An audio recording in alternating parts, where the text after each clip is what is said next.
Good morning and welcome back. Hopefully, your quarantine is going okay. And it's tough. Lots of stuff going on right now. But I'm happy to be returning to some kind of normal, um, whatever that normal looks like. And for us, normal is reading a book and responding. And we're going to talk today about a few things. The first thing we're going to talk about is Google Classroom. Then I'm going to talk about the elements of a mystery story. So the book that we're reading, if you haven't already gone over to Google Classroom, is going to be The Cuckoo's Calling by Robert Galbraith. In the survey that I sent out on Sunday, it was the overwhelming favorite by folks. So we're going to figure out how that works in just a second. Okay. So what I'm going to do now is share my screen with you and walk you through Google Classroom. If you're already familiar with it, that's fine. Hang tight. We will. It's good. It's good that you already are aware. So let me just do that real quick. Zoom is being weird right now. Share my screen. There we go. Okay. So it should be showing you right now what Google Classroom looks like for me. Obviously, I have several classes, so here I am with several options to choose from. When you go to classroom.google.com and you click here in the plus sign for join a class, you click join a class, and then you put in the class code there. It's pretty simple to go through and just join a class. When you do, you'll be able to view everything in our 5th period English class. So I have some more people to admit here. So Gift and Maisha are joining us. That's great. Glad that so many people have shown up today. I appreciate it. So we just were talking about how to get into a Google Classroom. And so we're adding the plus sign here and going through it. I think everyone who's here is already in Google Classroom, which is great. So once we're here, this part here is called the stream. It goes through and it shows you everything that I've done. So I posted new material, I posted an announcement, pretty much everything I said already today is there, but you can reread it if you'd like. The two biggest parts that you're going to be concerned about are classwork, and you probably have a grade section too once I've returned work to you. So if you click on classwork, you'll notice that there are two sections here for assignments. I'm sorry, two topics here. The first topic is assignments. The second topic is course materials. So you've got 3 things here that are resources for you. Those are not graded things. They're just there for you to look, to peruse, and to use. So the first thing you're going to need to do is open up this Cuckoo's Calling PDF. And what it does is it just opens up this drop down, which is great. And so obviously we want to start with CC1, right? So your reading assignment for this week is to finish this PDF by next Monday at midnight, and then you're going to have a response to write. And I'll talk to you about the responses in a second. But you'll notice that it's about 75 pages, so that's just like 10 and 1/8 page a day. So there's not a ton of stuff going on in terms of outside work. So we'll meet for the half an hour, and then you'll have reading to do, okay? So what I want to do here is just stress that when we have this first assignment, this first reading assignment to do, it's not just about chapter 1, it's about part 1, okay? So don't worry about responding after every chapter. It's responding after you finished this entire PDF. I wasn't clear about that yesterday. I need to just make sure I go back and be clear. Hey, Sasha, are we using a book that you gave us before we left? We aren't. There isn't a PDF of that book And so hang on to it. You need to bring it back to Okay. class because it is checked out to you eventually. So it will eventually catch up to you. Okay. So just make sure you bring it back. All right. This one, I sent out that survey on Sunday, and most people wanted to read this one. It's a mystery story. It's very good. Yeah, I started reading it. Great. All right. Thank you for that question. So when you're done with part one, is when you're going to do the reading reflection, and we're going to talk about that now. So if I go back here, if I go back, can I go back? There it is. And you can like put that. Oh, actually, before we talk about that, you all know how I feel about audiobooks, okay? But the reality is the audiobook for this book is very good.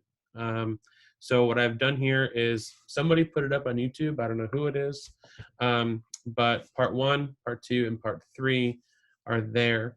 You'll notice as you're reading that there are 5 parts in the book. I'm not sure how this first video lines up with the book itself, but the first PDF ends at the end of part 2, chapter 6. So if you're listening and all of a sudden it's like part 2, chapter 7, pause and go and do your reading reflection. Okay? So there's that. All right? We're going to get to this elements of a mystery story in a minute. So the reading reflection, okay, is very simple. So I've attached the part 1 PDF here as well, in case you're like, where do I go? It's in a bunch of places. And then the directions for the reading reflection are here. So it says independent reading reflection, week of 413. In a paragraph of 8 to 10 sentences, choose one of the following prompts to answer based on your reading of the first section of The Cuckoo's Calling. These are reflection paragraphs. Think of them as journal prompts. You don't need to use textual evidence in these responses. You certainly can, but you don't need to. This is more of getting your thoughts down about the text itself. So what I'd like you to do before you begin writing is just write out the number you are answering. So you're going to double click below this line, and if you're going to do number 3, you just type out 3. Okay. I'm not going to read you all the questions, but they're very generic questions, reading response questions, and you're going to use the entirety of part 1 to answer them. So there's that. Okay. Any questions about that? Okay. If you're on the phone in Google Drive app, what you're going to, in order to edit, there's one extra step. Okay. So if you're on a desktop and you click on it, it just takes you right to the Google Doc. If you aren't signed into Google, it'll ask you to sign in, and then it'll take you there. But when you're on the phone, and it's not going to show up nicely if I were to hold up my phone, but when you click on we're back here. When you click on this on your phone, it'll open up like, let's say, an image of the document. In order to edit it, in the top right corner, there's a little box with an arrow that goes up and to the right, and that will take you to the Google Docs app. Obviously, somebody has turned in already. Keaton has turned it in. I'm going to open this up to show some people. So I'm sorry, Keaton. I'm sure your work is paramount. So here's this. You open it up. It sends me to this document. Okay.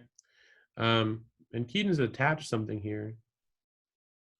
And it's an image of his writing, which is great. You can also do that. I don't know how to do that. So Keaton, good work figuring that out. So what I do here is I input a grade, and then I make some comments, and then I return it to you. Once I return it to you, it'll get sent back to you. Okay.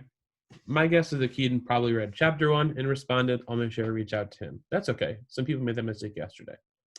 So there's that. Any questions? If you're muted, you might have to just unmute yourself. Any questions? I'm good. All right. Thank you. So the last thing I want to talk about with work is that there are really 2 things to talk about. There are the lesson, which we're doing right now, and then there's the activity. So the activity for us is the reading and the response. So anything that's assigned to someone, we've been told to give people a week to turn it in. That's why we're doing this in sections instead of like chapter by chapter, and that we have this that's due 1 week from today or from yesterday night, okay, which is 7 days. So that's important. You have a week to do this. There are occasions, so something that I can do in Google Classroom is to create a question. So I might create a question that asks, what was the most interesting part of what you've read so far? And then you respond to that question.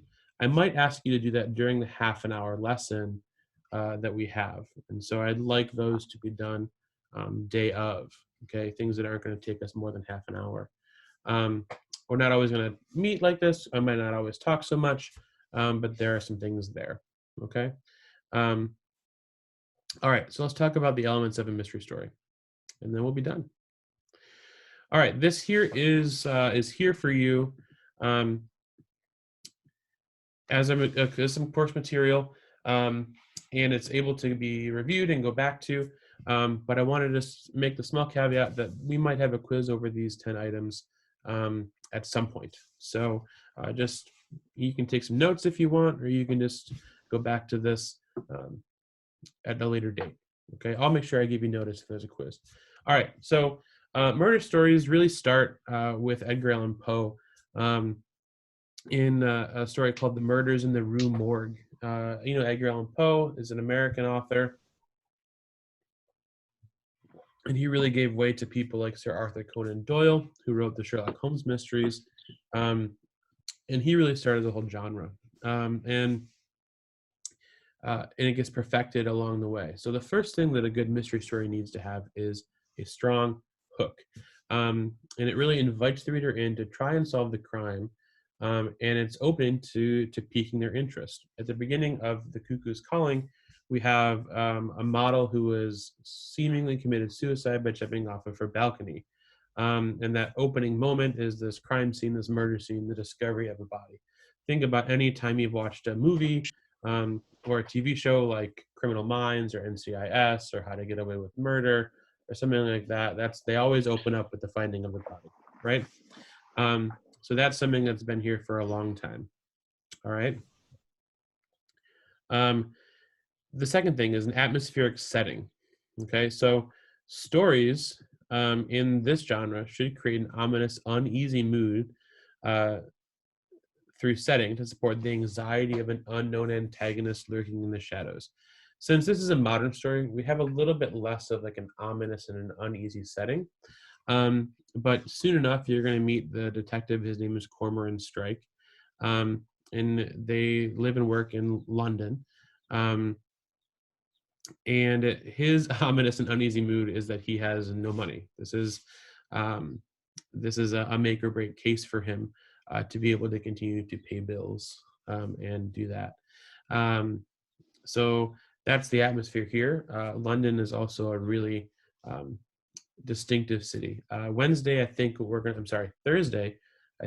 do is we're going to take a Google Earth tour of some of the locations in the story to give you a visual idea. Of course, we need a crime in a mystery story. The crime here is that somebody thinks that Lula Landry was murdered and then did not commit suicide. A sleuth. So this story is great because it has two different sleuths. A sleuth is just a different name for a detective. So one of the best characters in the book, her name is Robin Ellicott, and she shows up at Cormoran Strike's office as a temporary secretary. And she is really, really intrigued and excited by this idea. And I love the first sentence here of the book after the prologue. It says, though Robin Ellicott's 25 years of life had seen their moments of drama and incident, she had never before woken up in the certain knowledge that she would remember the coming day for as long as she lived. So Robin is our amateur sleuth, and that's kind of a trope of the genre, is that you either have a detective who's official or somebody who's an amateur sleuth. Robin is an amateur sleuth, You know, she's not a detective. Whereas Cormoran Strike is. He's a private investigator. So you have two sleuths. Love it. A villain. The great thing about a whodunit is that you have to figure out who did it. In this case, we don't know who did it or didn't do it. That's the other question. Was it a suicide? Was it a murder? We aren't sure. And really that feeds into the number 6, which is narrative momentum. And notice towards the end of the parts, towards the end of the book, the momentum picks up. And think about any time, like I said before, you've been watching one of those detective shows, the momentum picks up before a commercial break. And then either they've just missed the murder, or they've, you know, this was a misstep here, or they find something important, right? That narrative momentum happens in stories too. A trail of clues. And this is really what I think is great about mystery novels, is that the more clues there are, the more we're able to keep track of those clues. You are involved in the story as well. So you become an amateur sleuth yourself. Like, oh, well, this was here and this was that, and I think this because of that. And you are brought into the story. Okay. Here we have foreshadowing, and mysteries often drop hints of things that will happen in the future. We all, of course, know that is foreshadowing. That's a literary device that you've known for a very long time. Pay attention to that in this story. It's a bit more subtle than, say, in television or a film, but they are there. It is there. Red herrings. What a funny name. A good mystery throws readers off track. Red herrings are an essential element in mysteries, and they are false clues that build tension by creating other suspects and distracting the detective and the reader and leading them away from the real culprit. So you've got, in an episode of Law and Order, you've got 3 or 4 suspects, and there are clues that point in the direction of, you know, these 3 or 4 people, and all of a sudden this person can't have done it for this reason, but, you know, you thought you had it figured out. That's a red herring, right? Things that point in the direction of a suspect that may or may not be correct. And then, of course, a satisfying ending. At the end of great mystery novels, there's a big reveal. The sleuth discovers who it is that did the murder or the crime, and then they tie up loose ends. So there's that. Those are the 10 elements of a mystery story. And this one, this satisfying ending comes very late in the story, in just the last, I think, 2 chapters of the book. It's very good. It's a good reveal. So I'm interested to see how you guys track it along. So I will stop sharing my screen now. And so we'll go back to the regular meeting. Are there any questions that have come up? Yeah, but not related to this though. Sure. Related to the school or related to? Yeah. Okay. How long do you think this is going to take? For a second? Huh? I'm going to stop recording.